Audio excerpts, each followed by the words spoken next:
Bonjour à tous et bienvenue à cette dernière édition de la semaine de la revue de la presse camerounaise. Le périple de ce matin, nous le démarrons avec le quotidien Mutation qui nous parle des expulsions des États-Unis en Trump et en l'âge. Trump comme Donald Trump. D'après le commentaire que fait pour nous ce matin le journal, des Camerounais en porte-à-faux avec la loi américaine sont bel et bien dans le viseur. Les explications de l'ambassadeur des États-Unis au Cameroun, Christopher John Lamora, sur la nouvelle politique migratoire voulue par le président Trump sont évoqués ce matin à la page 4 du journal. Nous poursuivons ce matin avec le billet hebdomadaire Le Point qui titre pour sa part ce matin approvisionnement des marchés locaux, concertation avec les promoteurs, stabilisation des prix, Baga Tangana omniprésent. Entre suivi de fourniture des marchés en produits de grande consommation, lutte contre les pénuries, l'inflation et le soutien gouvernemental au pouvoir d'achat des ménages, l'infatigable ministre du Commerce est toujours d'attaque pour assurer le bien-être de ses populations. Il a rencontré les acteurs de la filière meunière et boulangerie hier dans le cadre de la mise en œuvre du plan intégré d'import-substitution agro-pastoral et halieutique. En savoir davantage, si lire la page 7 du journal. En petite une, on parle de gouvernement John Gouti 1, présidentiel 2025, Issa Tiroma, scandale à l'appel.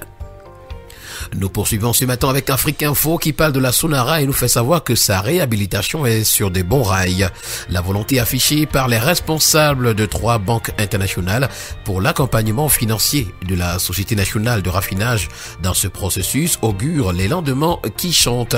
Elles sont l'Union des banques arabes et françaises, UBAF, la banque néerlandaise ING et la Mauritius Commercial Bank, MCB. Les institutions bancaires dont les représentants ont constitué une délégation qui a été accueillie donc à Limbé, c'était le 17 juin 2025, par le directeur général de cette entreprise publique, le docteur Aruna Bako. Nous poursuivons le périple de ce matin avec le tri hebdomadaire, la météo qui, s'agissant de l'eau potable, nous présente les assurances de Kamwata aux associations des consommateurs. C'était sous la présidence du directeur général, Dr Blaise Moussa, que la rencontre ce 25 juin à Douala eut lieu avec leurs représentants. Ceux-ci ont salué la qualité des échanges et non sans exprimer leur satisfaction vis-à-vis des initiatives et produits de l'entreprise, notamment le projet d'ultrafiltration et d'embouteillage de l'eau de table. Nous continuons ce matin avec le quotidien bleu d'Aman Mana qui nous présente Serge Alain Godin qui s'exprime sur les risques d'une éviction de Maurice Kamto de la prochaine élection présidentielle. C'est à retrouver ce matin des pages 2 à 4. S'agissant du gouvernement, ce matin en petite une, retrouvons 4 ministres qui ont démissionné en 43 ans. Issa Tiroma, d'autres membres ont quitté la barque. C'est à retrouver ce matin à la page 8 du journal. Nous continuons avec justement ces ministres démissionnaires là ce matin en petite une du quotidien Vert Émergence. Depuis 1982, on a Titis Edzoa, Garga Amanadi, Maurice Kamto et Issa Tiroma qui ont quitté le gouvernement, marquant des tournants politiques sous le long règne de Paul Biya. Et s'agissant également de rupture ce matin, en grande une, le quotidien Vert Émergence parle du cas Bello Bouba. Les implications politiques d'un départ annoncé sont à retrouver ce matin à la page 5 du journal. Nous continuons avec le quotidien Info Matin qui, s'agissant de la présidentielle 2025, nous présente encore Bello Bouba, cette fois-ci comme candidat. Le tout premier ministre de Paul Biya sera investi ce samedi 28 juin par son parti UNDP. À l'occasion, il rendra également officielle sa démission du gouvernement John Gouti 1. C'est à retrouver ce matin à la page 3 du journal. Nous continuons toujours avec la politique ce matin. On va parler de Issa Tiroma Bakari, ce ministre des Transports controversé tel que nous le présente l'hebdomadaire Bounia, soupçon de commission occulte, gestion controversée du crash du Boeing 737-200 de la Camer. Le bilan de l'ex-membre du gouvernement à la tête de ce département ministériel est à lire ce matin à la page 5. Et nous avons d'un autre côté, notamment à la grande une du quotidien L'Info à chaud, Adja Haoua qui déshabille Tiroma. Elle est en colère face à ce qu'elle considère comme traîtrise.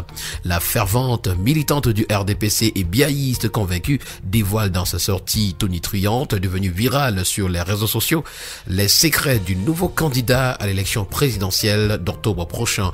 Ces secrets-là sont étalés ce matin à la page 3 du journal. Nous allons continuer sereinement cette revue de la presse ce matin avec le premier quotidien économique de la zone CEMAC. Ça, c'est le journal L'économie qui parle de blanchiment de capitaux et nous fait savoir que le Cameroun est encore loin de sortir de la liste grise du GAFI. Le pays n'a rempli que 8 des 24 conditions nécessaires. Un plan d'action dont l'échéance est fixée à septembre 2025 a pourtant été adopté à cet effet.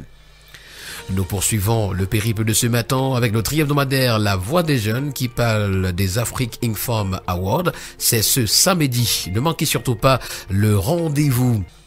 Ce matin, le quotidien Econews qui parle d'hydrocarbures camerounais nous présente le virage stratégique de la SCDP pour contrer les pertes. C'est à lire ce matin en parcourant la page 3.